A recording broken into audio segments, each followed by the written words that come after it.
In this video, I will show you how to fix slow boot times in Windows 11 and speed up startup.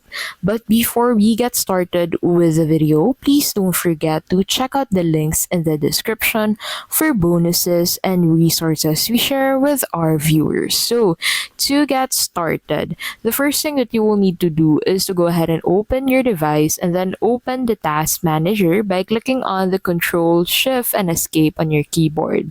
Now in here, head over into the Startup tab, and then from here, right click and disable apps you don't need at startup.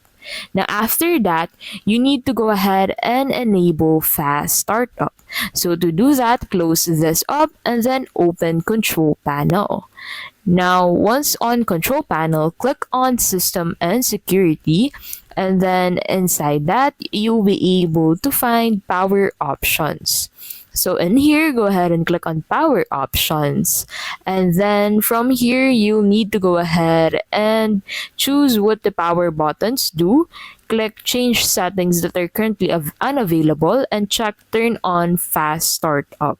Now, after you do this, you need to go ahead and update drivers and Windows. So go ahead and close this tab up and then go ahead and open settings on your device. So to do that, go ahead and click on WinX on your keyboard and this will pop on your screen. So in here, go ahead and click on Device Manager and Device Manager will pop on your screen.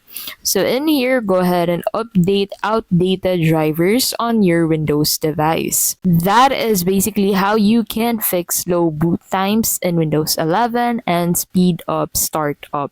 If this video was helpful, please don't forget to give this video a like, subscribe to the channel, and don't forget to check out the links in the description for bonuses and resources we share with our viewers.